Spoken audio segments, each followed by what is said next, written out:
Hello, everybody, and very warm welcome to this session. इस सत्र में आप सबका स्वागत है। जैसा कि आप देख रहे हैं स्क्रीन पे कि ये जो ऑडियो वीडियो कंटेंट है ये इकोनॉमिक थ्योरी से रिलेटेड है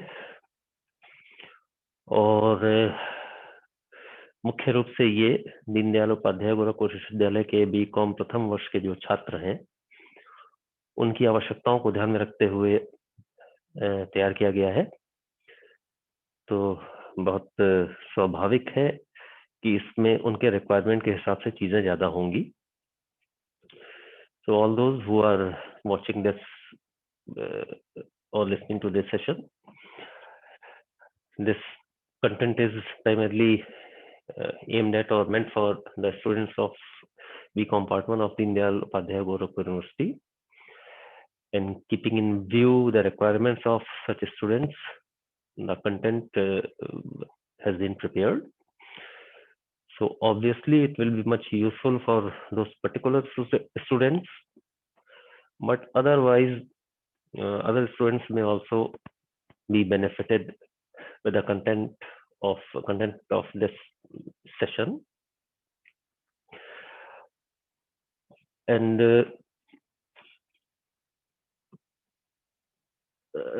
students of this university, जहाँ तक एक प्रॉब्लम आती है, अक्सर ये लैंग्वेज की प्रॉब्लम आती है कि कंटेंट्स हिंदी में हो या इंग्लिश में हो, तो ये प्रॉब्लम स्टूडेंट्स में तो आती ही है। यहाँ मैं सिर्फ इतना कहना चाहूँगा कि I will be using both the languages. मैं दोनों ही भाषाओं का, हिंदी का भी और अंग्रेजी का, दोनों का इस्तेमाल करूँगा ताकि दोनों तरीके के स्टूडेंट्स जो हैं वो मेरी बातों को, इन कंटेंट्स को समझ सके। लेकिन मेरी रिक्वेस्ट है कि अब आप सभी स्टूडेंट्स हैं, बीकॉम के हायर एजुकेशन के पार्ट है, तो और हायर एजुकेशन का एम ही होता है स्किल्स को डेवलप करना। तो मेरी रिक्वेस्ट है कि अब आप भी अपने आप को डेवलप कीजिए, और अगर आप हिंदी मीडियम से हैं तो अपने आप को अपग्रेड कीजिए, अपने आप को कंफर्टेबल महसूस कराइए, इंग्लिश की भी जानकारी की लीजिए और उससे भी कमांड डेवलप कीजिए। And those who have been studying so far through English medium only, and those who do not feel comfortable with Hindi language, I would also request them to upgrade themselves and make themselves comfortable with the Hindi language, at least to a reasonable extent, so that they can also understand whatever is being offered to them in Hindi language. तो इस चीज को आप ध्यान में रखिए। मुझे जैसे इस कंटेंट में जरूरत होगी उस हिसाब से मैं या तो हिंदी में या इंग्लिश में, दोनों में किसी भी लैंग्वेज पे स्विच करता रहूंगा आपको समझाने के लिए। मुख्य उद्देश्य मेरा जो है वो यही है कि आप चीजों को समझ सके, और उसके लिए जिस भी लैंग्वेज की जरूरत होगी उसका इस्तेमाल मैं करूंगा। तो जो ये पेपर है इकोनॉमिक थ्योरी, तो एक चीज यहाँ पे आपके सामने आती है, आप में से अधिकांश लोग की सिलेबस क्या है, बुक्स कौन सी हो, तो इसके बारे में मैं आपको थोड़ा सा बता दे रहा हूँ कि सिलेबस आपका गोरखपुर यूनिवर्सिटी का जो है वो स्टूडेंट्स के लिए उनकी वेबसाइट्स पे ही अवेलेबल है। ये दीनदयाल उपाध्याय गोरखपुर यूनिवर्सिटी की जो ऑफिशियल वेबसाइट है उस पे आप जाएं, उसके मेन्यू को क्लिक करके वहां पर एकेडमिक्स में जाएं, वहां से फिर सिलेबाई में जाएं, और सिलेबाई से फिर एनुअल और सेमेस्टर कोर्सेज पे जाएं। उस पर क्लिक करने पे फिर आपको बीकॉम दिखेगा, बीकॉम पे आप क्लिक करेंगे तो आपको सारे पेपर्स के नाम और उनका पूरा सिलेबस जो है वहां पर कंप्लीट सिलेबस मिल जाएगा। किताबों के नाम भी आपको वहां से मिल सकते हैं। तो आप जो कंटेंट्स या अपने सिलेबस को देखना चाहते हैं वो वहां पर जाके बहुत आराम से इन चीजों को देख सकते हैं। जहां तक बुक्स की बात है, एक चीज मैं क्लियर करना चाहूंगा, आप में से अधिकतर लोग बुक के लिए परेशान रहते हैं, बट एट दिस लेवल अभी तक तो आपने पढ़े होंगे, इंटर तक पढ़े होंगे, तो कोई ना कोई प्रिस्क्राइब्ड बुक आपकी रहती थी, कोर्स बुक रहती थी या रेफरेंस बुक रहती थी। लेकिन यहाँ पर आप हायर लेवल पे जब आप आ गए हैं, बीकॉम या ग्रेजुएशन लेवल पे आ गए हैं, तो यहाँ पर कोई एक स्पेसिफिक बुक प्रिस्क्राइब नहीं होती है। बहुत सारी बुक्स हैं बाय डिफरेंट ऑथर्स हिंदी में भी है, इंग्लिश में भी है, अवेलेबल है, और वो सभी आपके लिए रेफरेंस बुक का काम करती है। यहाँ कोई पर्टिकुलर एक ऑथर की किताब, एक लेखक की किताब जो है वो यहाँ पर आपके लिए सब्सक्राइब नहीं की जाती है, और आप अपनी सुविधा अनुसार अपने कन्वीनियंस का मतलब यहाँ पर ये है कि किताब तो अच्छी होनी चाहिए। ये आप दिमाग में रखें कि एक अच्छी किताब आपको चाहिए जो कि आप base book, at least one book, जिसको आप बेस बुक के तौर पे इस्तेमाल कर सकें। और जो भी कंटेंट्स आपको मिलते हैं, ऑनलाइन मिलते हैं, ऑफलाइन मिलते हैं, बाद में अगर क्लासेस चलती हैं या और कहीं मिलते हैं, उनको अच्छे तरीके से समझने के लिए आपको जरूरत होगी कि आपके पास एक अच्छी रेफरेंस बुक हो और आप उसका इस्तेमाल करें।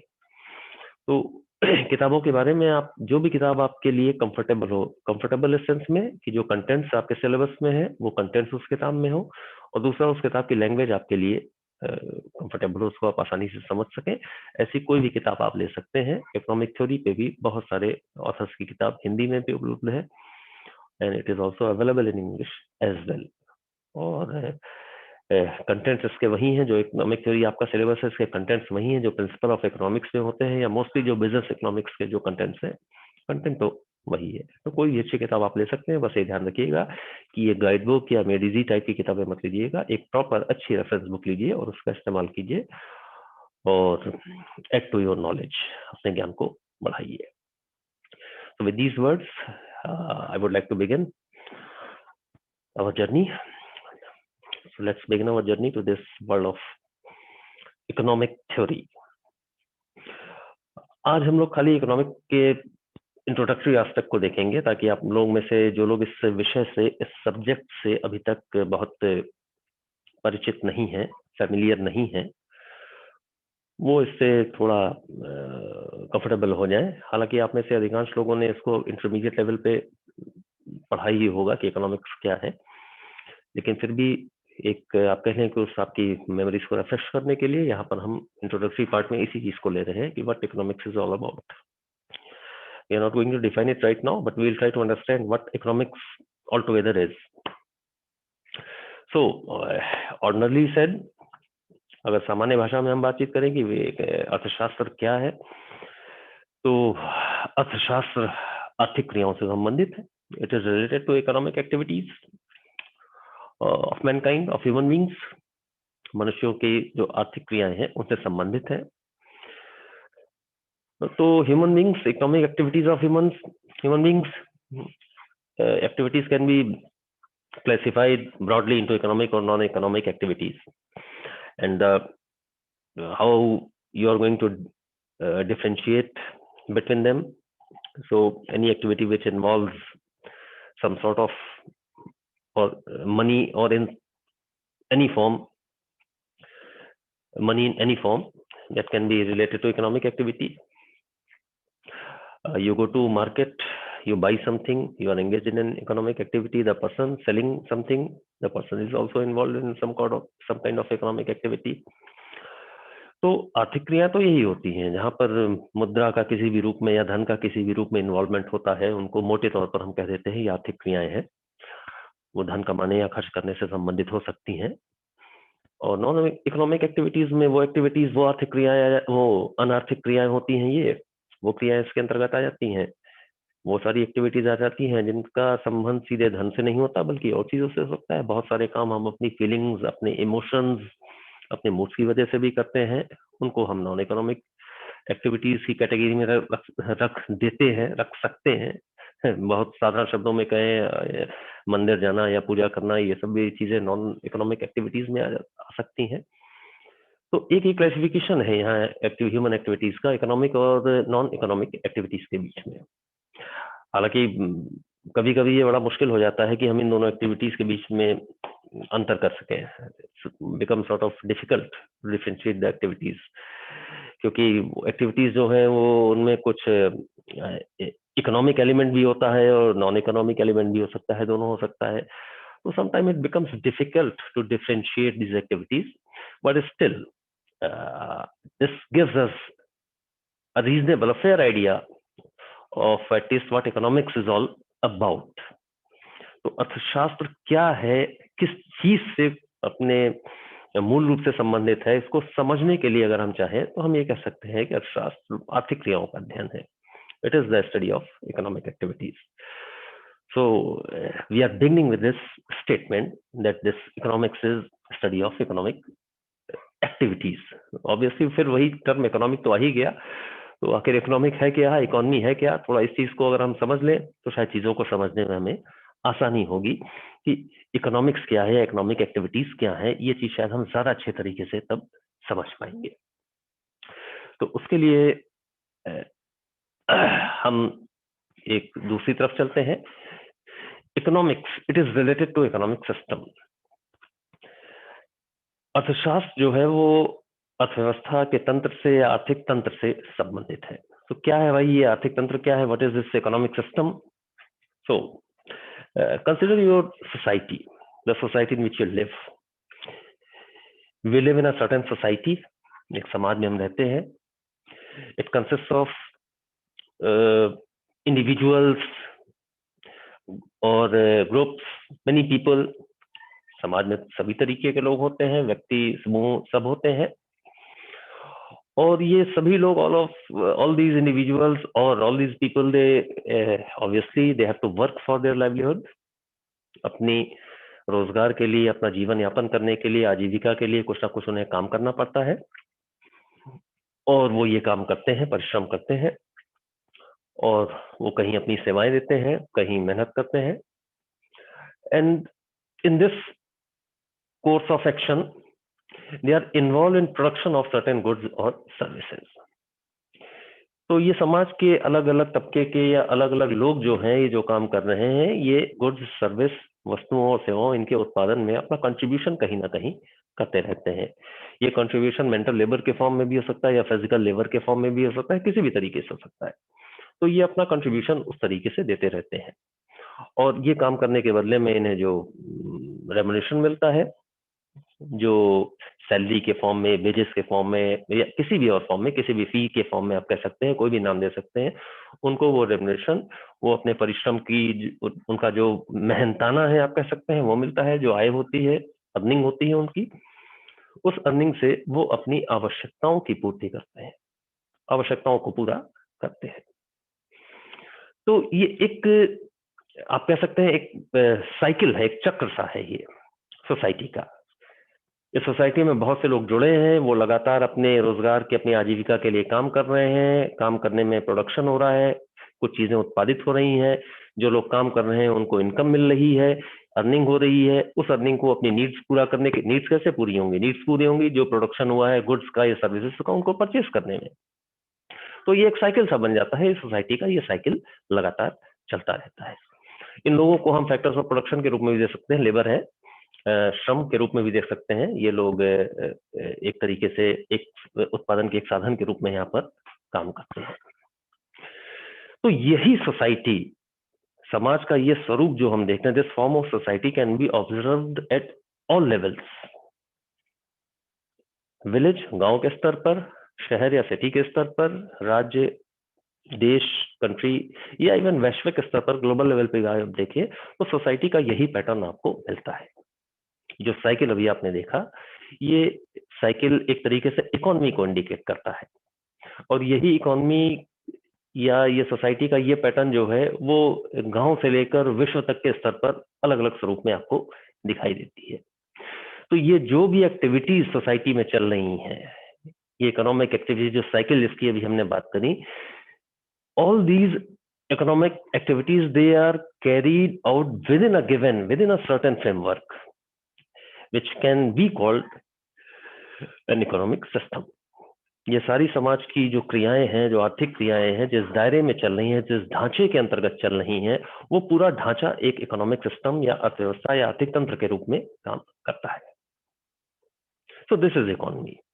Economy can be seen as a system, ये एक सिस्टम के रूप में आप देख सकते हैं, by which, through which or under which people, they are earning their living and satisfying their needs or wants।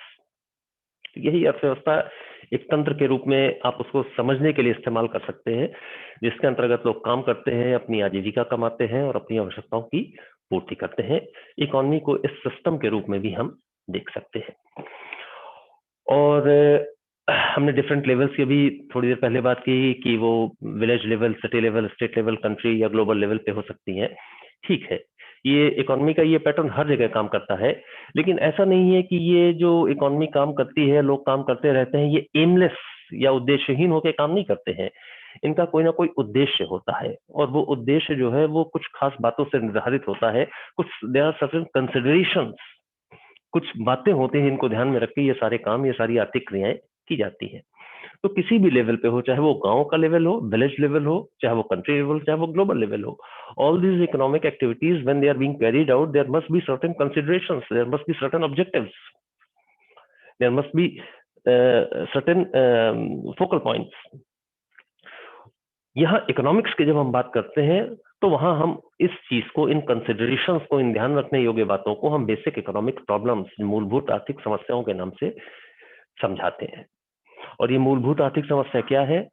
What to produce and how much to produce. क्या उत्पादन किया जाए, कितना उत्पादन किया जाए। अब आप गांव के स्तर पर देखेंगे तो वहां पर भी ये समस्या आपको मिलेगी, आप विश्व के स्तर पर देखेंगे तो वहां पर भी ये समस्या आपको मिलेगी।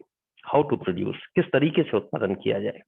Methods, for whom to produce, किसके लिए उत्पादन किया जाए। प्रॉब्लम ऑफ डिस्ट्रीब्यूशन भी है ये। तो इस तरीके की सर्टेन इकोनॉमिक प्रॉब्लम जो इकोनॉमिक एक्टिविटीज के पीछे होती हैं, जिनका समाधान खोजने की कोशिश की जाती है, जिनका अध्ययन यहाँ अर्थशास्त्र में करने की कोशिश की जाती है। क्या उत्पादन हो, कितना उत्पादन हो, कैसे हो, किसके लिए हो। तो ये तो बड़ी बेसिक प्रॉब्लम्स है। इसके अलावा और थोड़े एडवांस लेवल पे अगर हम चीजों को देखें तो यहाँ और भी चीजें आती हैं। Full utilisation of resources. किसी भी अर्थव्यवस्था में साधन जो है वो असीमित नहीं होते हैं। We don't have unlimited resources, resources they are limited, they are scars.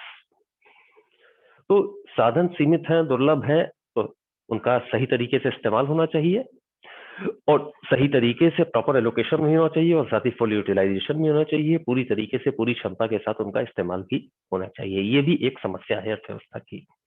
Production में, उत्पादन में एफिशिएंसी या दक्षता किस प्रकार से प्राप्त की जाए। अच्छा उत्पादन कम लागत पर अधिकतम और बढ़िया उत्पादन हो सके। डिस्ट्रीब्यूशन, जो वितरण समाज में होता है आय और धन का, ये प्रोडक्शन का, वो उसमें सबका शेयर सही तरीके से कैसे निर्धारित हो, ये समस्या है। इकोनॉमिक ग्रोथ, आर्थिक वृद्धि, डेवलपमेंट, आर्थिक विकास, इसको कैसे तेज किया जाए, ये थोड़ी एडवांस लेवल की प्रॉब्लम्स है। जो शुरू में आपने देखी बेसिक प्रॉब्लम्स, वो बहुत रूट लेवल, ग्राउंड लेवल की प्रॉब्लम थी, बहुत शुरुआती समस्याएं थी। लेकिन यहाँ आप देख रहे हैं फुल यूटिलाइजेशन ऑफ रिसोर्सेज, साधनों का पूर्ण उपयोग कैसे हो, efficiency in production and distribution, उत्पादन और वितरण में किस तरीके से सफलता या दक्षता प्राप्त की जाए। एक्सेलरेशन ऑफ इकोनॉमिक ग्रोथ, आर्थिक वृद्धि को किस तरीके से तेज किया जाए। ये सब थोड़ी एडवांस लेवल की प्रॉब्लम है, लेकिन ये भी अर्थशास्त्र की ही समस्याएं हैं। और देर सवेर आगे चल के अर्थशास्त्र में इन सवालों के भी जवाब या इन समस्याओं के भी समाधान खोजने की कोशिश लगातार की जाती है। तो अर्थशास्त्र के अंतर्गत ये सारी चीजें भी आ जाती हैं। अब हम थोड़ा अर्थशास्त्र के, अगर इकोनॉमिक्स के हिस्ट्री के बारे में बात करें कि what has been the history of economy, तो अगर बाकी सब्जेक्ट से हम कंपेयर करें, बाकी सब्जेक्ट्स कोई भी ले लें आप, इससे अगर कंपेयर करें तो उस हिसाब से आप पाएंगे कि अर्थशास्त्र रिलेटिवली न्यू सब्जेक्ट, एक विषय के रूप में, एक स्थापित या मान्यता प्राप्त के विषय के रूप में ये थोड़ा नया ही है। हालांकि इसकी रूट्स जो है वो पीछे तक जाती हैं। वो एंशियंट पीरियड में ग्रीक लैंग्वेज में भी एक टर्म यूज किया गया है, ओइकोनोमिया, which is simply related to management of house holds. घर का, गृह का प्रबंधन किस तरीके से हो।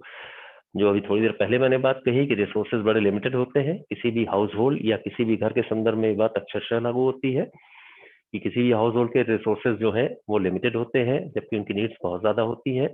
किस तरीके से दोनों चीजें मीट आउट करेंगे, किस तरीके से नीड्स पूरी की जा सकती है लिमिटेड रिसोर्सेज से, यही हाउस होल्ड मैनेजमेंट का काम है। तो ये टर्म जो इकोनॉमिया है ये इसी बात से संबंधित था, और जो पुराने पहले के फिलोसफर्स हैं उन्होंने भी इसको, जैसे एक नाम यहाँ पे आपकी स्क्रीन पर दिख रहा है अरिस्टोटल का, अरस्तु, इन्होंने भी इकोनॉमिका कह के इसको एड्रेस किया है, और उसका मतलब भी वही हाउस होल्ड मैनेजमेंट से ही था। तो if you consider this subject economics, this field of knowledge is quite old. But it was not independent. ये स्वतंत्र रूप में इसका अस्तित्व नहीं रहा, एक विषय के रूप में इसका अस्तित्व नहीं रहा है, बल्कि ये हमेशा जुड़ा रहा पॉलिटी के साथ, राज्यों के साथ, राजनीति शास्त्र के साथ। It's been known as political economy for a very very long period of time, कि जहां जरूरत पड़े वहां अर्थशास्त्र का इस्तेमाल कर लिया जाए। और उस समय की जो पुरानी, आज से अगर 500, 700 या 1000 साल पहले की बात करें तो अर्थव्यवस्थाएं जो है वो किस तरीके की होती थी, वो थोड़ा सभी को, जिन्होंने हिस्ट्री पढ़ी है, आपने आइडिया है कि किस तरीके से राजाओं के अधीन या किसी डायनेस्टी के अधीन होती थी। तो वहाँ अर्थशास्त्र का उपयोग राज का चलाने में और अपनी राजनीति के संतुलन के लिए ही ज्यादा किया जाता था।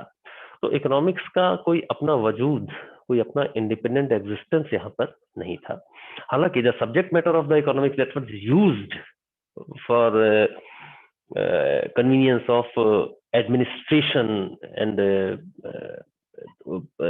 political decisions, content was used, the knowledge was used, लेकिन इकोनॉमिक्स को ऐसी मान्यता अलग से उस समय नहीं मिली हुई थी।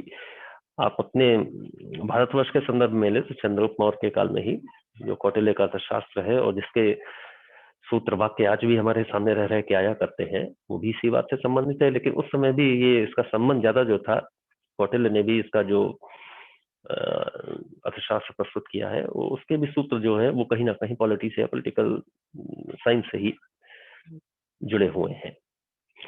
तो सब्जेक्ट के रूप में तो नहीं, हाँ, लेकिन फील्ड ऑफ नॉलेज के रूप में अगर आप देखें तो इकोनॉमिक्स की रूट्स जो हैं वो काफी गहरी हैं, इसकी जड़ें काफी गहरी हैं। पहली बार ये कब इसको एक विषय के रूप में मान्यता देने की आप कह सकते हैं बात शुरू हुई, या it came before everybody? So that was in 1776, 1776 में, जब एडम स्मिथ ने एक किताब लिखी, वेल्थ ऑफ नेशंस। और उसमें था, एक ऐसे था कि an inquiry into the nature and causes of wealth of nations, राज्यों के धन की प्रकृति, स्वभाव और कारणों की खोज, ये एडम स्मिथ का एक ऐसे इसमें आया था। And this was beginning of the journey of economics as an independent subject. और इसीलिए एडम स्मिथ को फादर ऑफ इकोनॉमिक्स या फाउंडर ऑफ इकोनॉमिक्स भी कहा जाता है। इकोनॉमिक्स से रिलेटेड मैटर तो पहले भी था, लेकिन स्कैटर्ड फॉर्म में था, सिस्टमेटाइज्ड नहीं था, ऑर्गेनाइज्ड नहीं था, अनऑर्गेनाइज्ड था। लेकिन एडम स्मिथ ने वो पहला स्टेप लिया जिससे इकोनॉमिक्स का सब्जेक्ट मैटर जो है वो एक इंडिपेंडेंट सब्जेक्ट के रूप में वो लोगों के सामने आए। तो the first step was taken by Adam Smith, the father of economics. और इसके साथ ही जब इनके विचार सामने आए, उसके बाद और भी लोगों ने अपने विचार रखे और तमाम अर्थशास्त्रियों ने इस विषय पर अपने विचार प्रकट करने शुरू किए। तो हमारे सामने बहुत ढेर सारे, अगर इकोनॉमिक हिस्ट्री की बात करें तो जो स्कूल्स ऑफ थॉट है वो बहुत ज्यादा है और बहुत अलग अलग दिशाओं में जाते हुए भी हैं, अलग अलग डायरेक्शन में जाते हुए भी हैं। शायद उन सबको एक साथ रख पाना और अभी इस लेवल पे आपको समझा पाना शायद बहुत उचित नहीं होगा, इसलिए मैं अभी उन सबको तो नहीं ले रहा हूं। लेकिन फिर भी समझाने के लिए इस टाइम फ्रेम को लेते हुए 1776 ऑनवर्ड्स, उस टाइम फ्रेम को लेते हुए कुछ चीजें आपके सामने रख रहा हूं जो कि इस अर्थशास्त्र के जो इसका जो बैकग्राउंड है इकोनॉमिक्स का, वो समझने में आपके लिए सहायक होंगी। तो एडम स्मिथ ने जो शुरू किया, जो विचारधारा प्रस्तुत की, जो कॉन्सेप्ट दिया 1776 में, फॉलोड बाय मेनी। कुछ नाम आपके सामने है, स्क्रीन पे आप देख सकते हैं, रिकॉर्डो हैं, माल्थस हैं, वॉकर हैं, बहुत सारे इस तरीके के नाम हैं जिन्होंने एडम स्मिथ के व्यूज को जो है वो फॉलो किया और उनसे मिलते जुलते या उनसे हट के भी, लेकिन बेस वही था इकोनॉमिक्स का जो एडम स्मिथ ने दिया, उससे मिलते जुलते तमाम कंटेंट इकोनॉमिक्स से रिलेटेड जो है वो हमारे सामने रखे। और इन सारे इकोनॉमिक्स को हम क्लासिकल इकोनॉमिक्स या परंपरावादी अर्थशास्त्री या प्रतिष्ठित अर्थशास्त्री इस नाम से संबोधित करते हैं। और ये पीरियड एक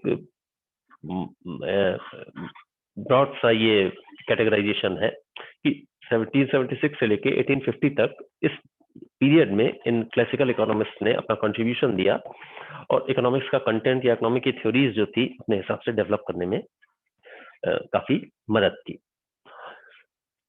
उसके बाद का जो सेकंड पीरियड शुरू होता है 1850-1930 का, उसमें चीजें थोड़ी सी बदली, कुछ नए विचार आए, सब मार्शल के व्यूज यहाँ पे आए, और भी हैं, पीगू हैं, कूर्नो हैं, इसके अलावा विलियम जेवंस या कार्ल बेंजर है, इन लोगों ने अपने व्यूज यहाँ पर रखे हैं। तो यहाँ पर इकोनॉमिक्स का थोड़ा सा ओरिएंटेशन बदला। अब ओरिएंटेशन बदला, इकोनॉमिक्स सब्जेक्ट नहीं बदल गया।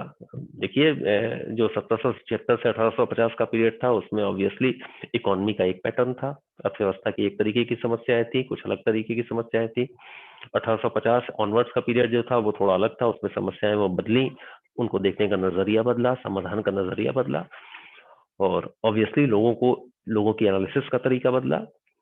तो ये पीरियड जो शुरू होता है 1850 से लेकर 1930 तक का जाता है, इस बीच में काफी इकोनॉमिस्ट ने अपना कंट्रीब्यूशन दिया, जिनको कि हम नियो क्लासिकल इकोनॉमिस्ट या नव प्रतिष्ठित अर्थशास्त्रियों के नाम से संबोधित करते हैं, जिनके नाम आपकी स्क्रीन पे आपको दिख रहे होंगे। और ये डेवलपमेंट चलता रहा और भी इस बीच में चीजें आती रही। 1930 के आसपास का पीरियड जो है वो इकोनॉमिक हिस्ट्री में बड़ा क्रिटिकल इस से माना जाता है, क्योंकि इस समय एक ग्रेट डिप्रेशन ऑफ 30s कहा ही जाता है कि वैश्विक महामंदी शुरू हुई थी और विश्व के जितने विकसित देश थे, अग्रणी देश थे, उन सभी डेवलप नेशंस में ये डिप्रेशन जो है वो क्रीप इन कर गया था और सबकी अर्थव्यवस्थाएं जो है वो बहुत बुरी तरह खतरे के निशान तक पहुंच गई थी, इतनी डामाडोल हो चुकी थी। ग्रेट डिप्रेशन ऑफ 30s के नाम से इसको जाना ही जाता है। तो उस समय ये जेएम कीन्स, लॉर्ड कीन्स ने अपनी जो थ्योरीज दी, उनकी एक किताब इस समय आई, general theory of employment, interest and money, जिसमें उन्होंने अर्थशास्त्र या अर्थशास्त्रियों के लिए या इवन गवर्नमेंट के लिए एकदम नया नजरिया पेश किया। तो उसने सडनली इकोनॉमिक्स के स्कोप को काफी ज्यादा बढ़ा दिया, काफी विस्तृत कर दिया।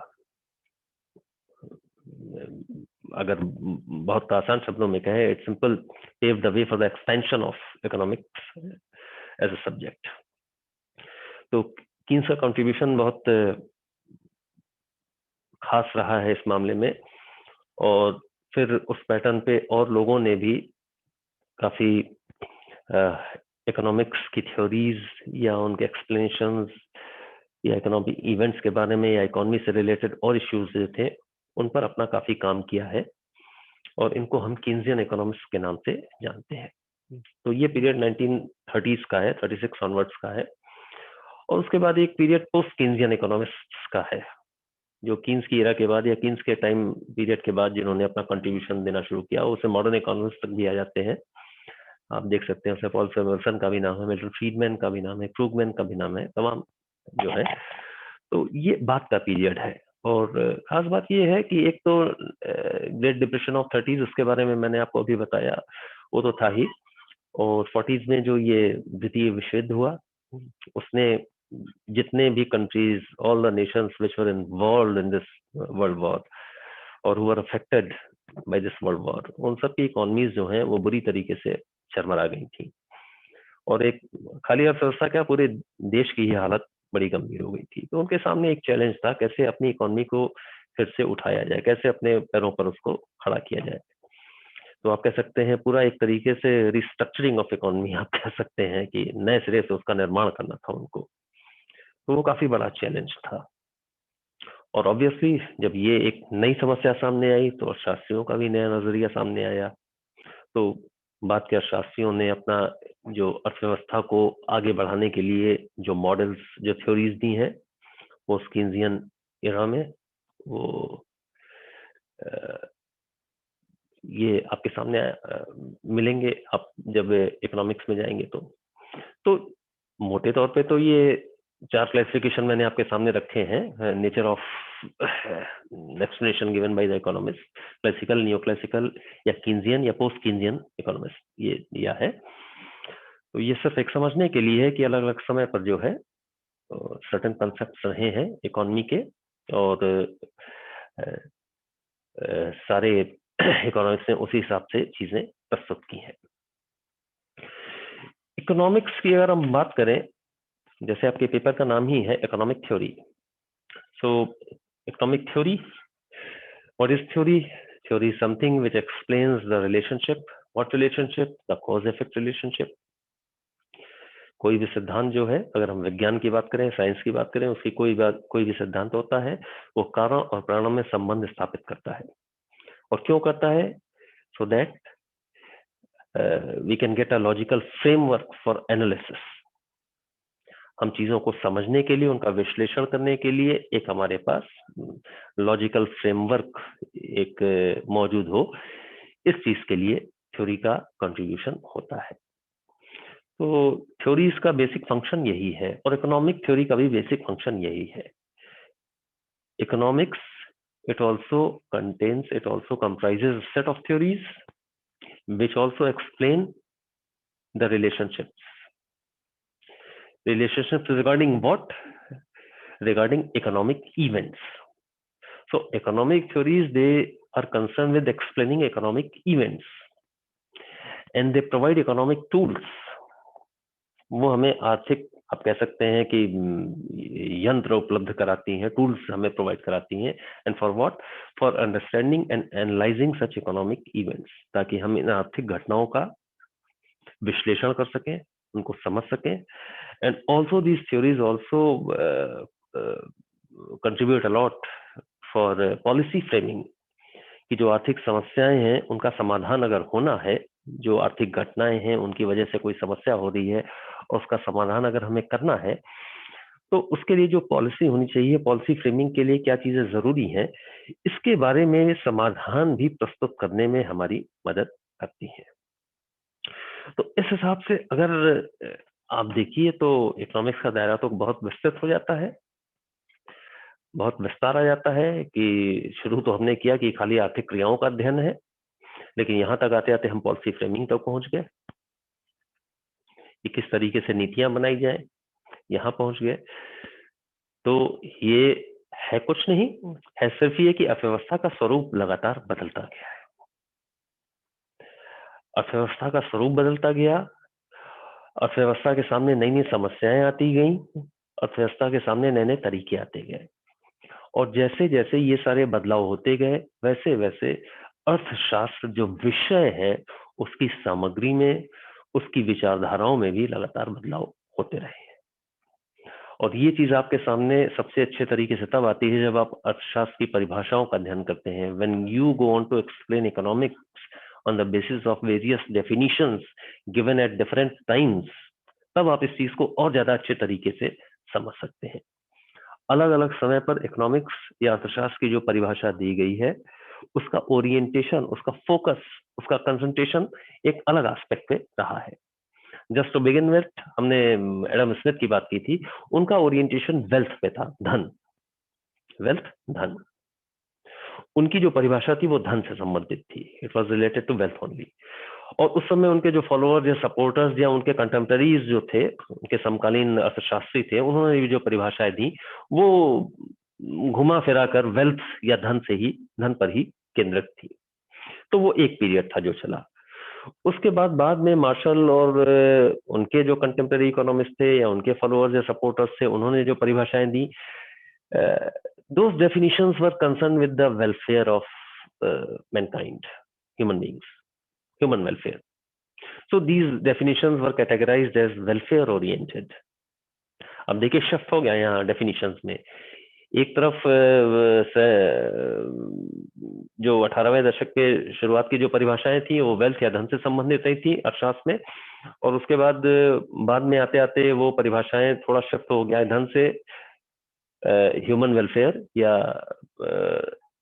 मानवीय कल्याण पर आधारित हो गई. और उसके बाद 1931 का जो टाइम है, उसमें रॉबिन्स ने परिभाषा दी थी. It was based on scarcity of resources, साधनों की सीमितता या दुर्लभता पर आधारित थी. और जैसा कि अभी थोड़ी देर पहले हम लोग जब इकोनॉमिक्स की मीनिंग देख रहे थे कि साधन सीमित होते हैं, तो वहां पर ये बात आई थी. तो वही स्कैर्सिटी उसी बात से संबंधित है. तो एक टाइम फ्रेम ये आता है कि साधन कम है तो कैसे उनको यूज किया जाए, कैसे उनसे बेस्ट आउटपुट लिया जाए, स्कैरसिटी ओरिएंटेड डेफिनेशन वहां पर आती है। और उसके बाद जैसा कि मैंने अभी कीन्स का पीरियड या उसके बाद का पीरियड आपको बताया कि अर्थव्यवस्था की आवश्यकता ही बदल गई, तो अब अर्थव्यवस्था का विकास कैसे हो, ग्रोथ ओरिएंटेड डेफिनेशन ये आ गई। तो शुरुआत कहाँ से हुई? वेल्थ से। वेल्थ इंडिविजुअल भी आप कह सकते हैं, welfare, human welfare, scarcity resources पे हम आ गए, ग्रोथ इकोनॉमी की नीड्स पे हम आ गए पूरे। तो एक लगातार ये एक्सपेंशन होता चला गया। हम कह सकते हैं कि ये अर्थशास्त्र का विकास क्रम रहा है। ये डिफरेंट ओरिएंटेशंस आप देख रहे हैं, ये सिंपली अर्थव्यवस्था के अर्थशास्त्र के विकास क्रम को दर्शाते हैं कि जैसे जैसे अर्थव्यवस्थाओं ने अपना स्वरूप बदला, जैसे जैसे अर्थव्यवस्थाओं ने, इकोनॉमीज ने अपने रिक्वायरमेंट्स बदले, अपनी आवश्यकताओं को बदला, जैसे जैसे नेचर ऑफ इकोनॉमिक प्रॉब्लम्स, आर्थिक समस्याओं का जो की प्रकृति है या उनका स्वभाव बदला, और जैसे जैसे नए समाधान खोजने की कोशिश की गई, अर्थशास्त्र की विषय सामग्री भी, अर्थशास्त्र की डेफिनेशन भी उसी हिसाब से लगातार बदलती गई। और इसीलिए मैंने शुरू में कहा था कि बाकी सब्जेक्ट से अगर आप कंपेयर करेंगे तो अर्थशास्त्र रिलेटिवली अ न्यूअर सब्जेक्ट, तुलनात्मक रूप से एक नया विषय, डेवलपिंग सब्जेक्ट, डेवलपिंग साइंस, अभी पिछले ही कुछ वर्षों में काफी ज्यादा विकसित हुआ है। और ऐसा नहीं कि विकास रुका है, विकास अभी भी चल रहा है। अर्थशास्त्र को देखें तो शुरू में जो अर्थशास्त्र वेल्थ ओरिएंटेशन शुरू हुआ था, basically it was concern with some sort of micro economics, सूक्ष्म अर्थशास्त्र था। उसके बाद उसमें मैक्रो इकोनॉमिक्स भी आके जुड़ गया। फिर अलग अलग तमाम ऑफशूट्स इसके निकले, वो आप देखेंगे। वो मैनेजरियल इकोनॉमिक्स की तरफ भी चला गया, बिजनेस इकोनॉमिक्स भी हो गया, वेलफेयर इकोनॉमिक्स भी हो गया। बहुत ढेर सारे ऑफशूट्स यहाँ इसके, बहुत ढेर सारी शाखाएं एक तरीके से हो गई। तो इस विषय का लगातार विकास यहाँ पर होता रहा है और ये लगातार बदलता रहा है। बदलता तो सही शब्द नहीं होगा, अपने आप को परिमार्जित करता रहा है, अपने आप को और ज्यादा परिष्कृत करता रहा है, अपने आप को और रिफाइन करता रहा है ये सब्जेक्ट। और इसकी नई शाखाएं या इसकी नई विषय सामग्री हमारे सामने आती चली गई है। इस बदलाव का एक और कारण है, और वो है, अगर आप थोड़ा सा उसको शुरू में पकड़ पाए हो, हमने ये कहा था कि economics is the study of economic activities of human beings. तो बेसिकली ये मनुष्यों के व्यवहार से संबंधित है, it is concern with the human behaviour. और ह्यूमन बिहेवियर ये आपस अगर आप देखें तो काफी परिवर्तनशील होता है और लगातार बदलता रहता है। तो इस बिहेवियर में भी जैसे जैसे बदलाव आते जाते हैं, बहुत सीधी सी बात है कि जो इससे संबंधित सब्जेक्ट होगा, विषय होगा, उसमें भी लगातार बदलाव आते जाएंगे। तो इन सब चीजों को आप अगर ध्यान में रखें तो आप इकोनॉमिक्स क्या है, ये सारी चीजें समझने में इस बात की आपकी मदद करेंगी। और आज का मेरा ये जो इंट्रोडक्टरी सेशन था वो भी खाली आपको ये समझाने के लिए ही था कि इकोनॉमिक्स में आखिर किन किन चीजों का समावेश है, किन चीजों से घिरा हुआ है ये सब्जेक्ट, क्या क्या चीजें इसके अंतर्गत आती हैं। तो थोड़ा मैंने आपको इससे फैमिलराइज कराने की कोशिश की है, थोड़ा आपको परिचित कराने की कोशिश की है कि आप समझ सके कि इकोनॉमिक्स क्या है। और अभी जब तक आप इकोनॉमिक्स को तब तक सही तरीके से नहीं समझ पाएंगे जब तक आप इसके स्कोप को या इसके सब्जेक्ट मैटर को ठीक से ना समझ लें। तो अभी इस सेशन में तो नहीं, लेकिन in the following session hopefully I will be focusing on the definitions and the scope of economics, and that will be quite helpful for you in understanding what economics is exactly all about and what is the subject matter which you have to study here in this particular paper, economic theory. तो इस session के लिए सिर्फ इतना ही, ताकि आप इससे थोड़ा सा रूबरू हो जाए और थोड़ा अपने आप को कंफर्टेबल महसूस करें। किताबें आप लेना चाहें वो ले सकते हैं और अपनी पढ़ाई शुरू कर सकते हैं। कंटेंट्स आपके ऑनलाइन भी अवेलेबल है, यूनिवर्सिटी की वेबसाइट पे भी हैं, हायर एजुकेशन की वेबसाइट पे भी हैं, वहां पे भी आप जाएंगे लाइब्रेरी में, वहां पे भी आपको बहुत कंटेंट मिलेगा, आप वहां से भी उसको डाउनलोड करके पढ़ सकते हैं। और I hope that this session has been beneficial for you, and In next session, we are going to focus on the next aspect of this exercise, the online contents, and the next session will be related to the definition and scope of economics. So that's all for now. Thank you so much. Hopefully you enjoyed this session. Thank you.